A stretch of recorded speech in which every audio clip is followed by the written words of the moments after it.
पितृपक्षाचा हा काळ पूर्वजांसाठी मानण्यात आलेला आहे. या काळात पूर्वजांना श्रद्धांजली दिली जाते.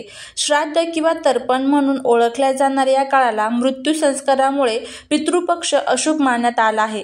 यंदा पितृपक्ष पंधरवडा कधीपासून सुरू होतोय, तर्पण करण्याची योग्य तिथी, त्याचबरोबर पितृपक्षामध्ये काय चुका टाळाव्यात, कोणते पदार्थ खावेत, कोणते पदार्थ खाऊ नये, याबद्दलची संपूर्ण माहिती आजच्या व्हिडिओमध्ये आपण घेणार आहोत. हिंदू पंचांगानुसार अनंत चतुर्दशी संपल्यानंतर पितृपक्षाला सुरुवात होते, परंतु यंदा या दिवशी श्राद्धाची तिथी नसेल. भाद्रपद पौर्णिमेपासून पितृपक्ष सुरू होतो. 18 सप्टेंबर पासून पितृपक्षाला सुरुवात होणार आहे. या काळात पिंडदान, ब्राह्मण भोजन, तर्पण, दान धर्म या विधींना सुरुवात होईल.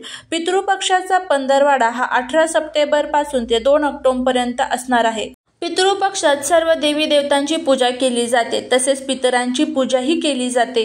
पितरांची पूजा करण्याची योग्य वेळ ही सकाळी 11:30 पासून ते दुपारी 12:30 पर्यंत उत्तम काळ मानण्यात आलेला आहे.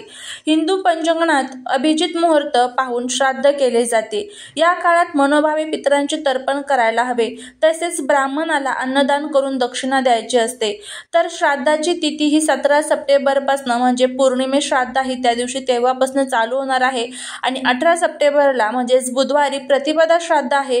19 सप्टेंबरला गुरुवारी द्वितीय श्राद्ध आहे. 20 सप्टेंबर शुक्रवार तृतीय श्राद्ध, 21 सप्टेंबर शनिवार चतुर्थी श्राद्ध, 22 सप्टेंबर सोमवार पंचमी श्राद्ध, 23 सप्टेंबर सोमवार षष्ठी आणि सप्तमी श्राद्ध, 24 सप्टेंबर मंगळवार अष्टमी श्राद्ध, 25 सप्टेंबर बुधवार नवमी श्राद्ध, 26 सप्टेंबर गुरुवार दशमी श्राद्ध, 27 सप्टेंबर शुक्रवार एकादशी तिथी, 29 सप्टेंबर रविवार द्वादशी तिथी, 30 सप्टेंबर सोमवार त्रयोदशी तिथी आणि 1 ऑक्टोबर मंगळवार चतुर्दशी तिथी, 2 ऑक्टोबर बुधवार सर्व पितृ अमावस्या. तर अशा पद्धतीने श्राद्धाच्या तिथी असणार आहे. पितृपक्षात कावळ्याचे महत्त्व खूप वाढते. कावळ्याला घास दिल्याशिवाय श्राद्ध पूर्ण होत नाही. ते पूर्वजांचे स्वरूप मानले जातात. असं मानलं जातं की जर कावळा तर्पण अर्पण करताना घराच्या आसपास येऊन बसला तर ते खूप शुभचिन्ह मानलं जातं. या पितृपक्षामध्ये आपल्याला असं म्हटलं जातं की जर आपले पूर्वज खूप खुश असतील, आनंदी असतील तर ते आपला घास नक्कीच घेतात आणि कुटुंबाला आशीर्वाद देतात.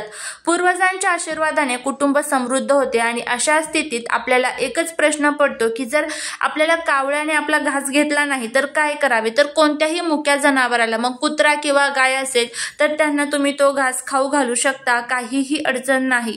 त्याचबरोबर या पितृपक्षामध्ये आपण आपल्या घरामध्ये ज्या दिवशी आपल्या पितरांची तिथी असते त्या दिवशी आपण दान धर्म तर्पण अर्पण करायलाच पाहिजे. त्याचबरोबर रोज घरासमोर कावळ्याला काही वस्तू खायला ठेवायच्या. त्याचाही व्हिडिओ चॅनलवरती टाकलेला आहे, तर तो आवर्जून जाऊन चेक करा. त्याच्यानंतर आता पितृपक्षामध्ये आपल्याला काही नियमांचं पालन करायचं आहे. त्यामध्ये या कालामध्ये आपल्याला ब्रह्मचर्याचं पालन करायचं असतं. त्याचबरोबर घरामध्ये सकारात्मक वातावरण ठेवायचं आहे. संपूर्ण दिवसभर ज्या दिवशी आपल्या पूर्वजांची तिथी असेल त्या दिवशी आपल्याला आपल्या घरामध्ये पितरांचं स्मरण करायचं आहे. त्यांच्या नावाने तुम्ही पिंडदान तर्पण अर्पण सर्व करू शकता. त्याच्यानंतर घरामध्ये काही भाज्या या 15 दिवसामध्ये खाणं हे पूर्णपणे वर्ज्य ठेवायचं आहे. त्यामध्ये कोणकोणत्या भाज्या आहेत ते आपण बघणार आहोत. काही डाळी आहेत, काही कडधान्य आहेत, काही भाज्या आहेत, तर ते संपूर्णच आजच्या व्हिडिओत आपण बघणार आहोत. सर्वात प्रथम आता आपण भाज्या बघूया की कोणकोणत्या भाज्या आपल्याला खायच्या नाहीत. त्यामध्ये 2 महत्त्वाच्या भाज्या आहेत, त्याच फक्त आपल्याला इथे वर्ज्य करायच्या आहेत.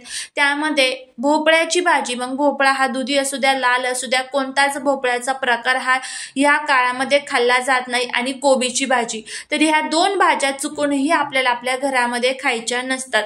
त्याच्यानंतर पुढचं म्हणजे कांदा आणि लसूण. कांदा लसूण हा वर्ज्य असतो, पण कांदा लसूण जर शक्य नसेल वर्ज्य करणं तर तो खाल्ला तरीही चालतो. कांदा लसूणचे एवढे तर नियम नाही, पण आपल्याला त्या ज्या 2 भाज्या सांगितल्या की भोपळा आणि त्याचबरोबर कोबी, तर हे 2 पदार्थ खाणं टाळायचेच आहे. त्याच्यानंतर येऊया आता कडधान्याकडे, डाळींकडे. तर त्यामध्ये काळे चणे, त्याचबरोबर काळी उडदाची डाळ, काळे तीळ, मसुराची डाळ, हे सर्व पदार्थ चुकूनही आपल्याला आपल्या घरामध्ये खायचे नसतात. आता पुढचं म्हणजे घरामध्ये किंवा घराच्या बाहेर जाऊन या 15 दिवसांमध्ये मांस, मटण, मच्छी, अंडी, अल्कोहोल, तंबाखूचे सेवन हे पदार्थ चुकूनही खायचे नाहीत. 15 दिवस किंवा आपल्याला घरामध्येही खायचे नाहीत किंवा घराच्या बाहेरही जाऊन खायचे नाहीत किंवा कोणाच्या इथेही जाऊन खायचे नाहीत. या 15 दिवसांमध्ये चुकूनही मांसाहार हा करायचा नाही, कारण याचे अनेक वाईट दुष्परिणाम हे आपल्याला भोगायला लागतात. कारण आपण जे खातो ते आपल्या पूर्वजांना मिळत असतं. त्यामुळे मांसाहार जर केला तर त्याचे अनेक दुष्परिणाम, वाईट परिणाम आपल्याला भोगायला लागतात. पितृदोष हा आपल्या डोक्यावरती येतो. तर त्यामुळे ह्या सर्व गोष्टींपासून जितकं आपण दूर राहूल तितकं हे आपल्यासाठी चांगलं असणार आहे. त्यामुळे आपल्या घरामध्ये पितृदोष दूर होईल, दारिद्र्य दूर होईल, आपल्या घरामध्ये कधीच अडचणी, संकट, विघ्न येणार नाहीत. घरामध्ये सतत आपल्या जर कटकट भांडण होत असेल तर ते जे ही कारणं मी आता तुम्हाला सांगितलेली आहेत तर ते कारणं सुद्धा असू शकतात. त्यामुळे त्या सर्वांपासून आपल्याला लांब जितकं राहता येईल तितकं आपल्यासाठी चांगलं आणि आपल्या घरासाठी चांगलं असणार आहे. तर नक्की तुम्ही अशा पद्धतीने आपला पितृपक्षातील हा जो पंधरवाडा आहे तर तो पितृपक्षाच्या पंधरवाड्यामध्ये तुम्हाला हे सर्व नियमांचं आणि भाज्यांचं सेवन हे चुकूनही करायचं नाही. नियमांचं पालन हे आपल्याला करायचं आहे. तर नक्की अशा पद्धतीने तुम्ही हा पितृपंधरवाडा घालवा. नक्कीच आपल्या पितरांच्या आपल्यावरती कृपा होईल. झालेली सेवा ही महाराजांच्या चरणी रुजू करते. व्हिडिओ जर आवडला तर लाईक, शेअर आणि सबस्क्राईब करायला विसरू नका. भेटूया पुढच्या नवीन व्हिडिओ सोबत. श्री स्वामी समर्थ.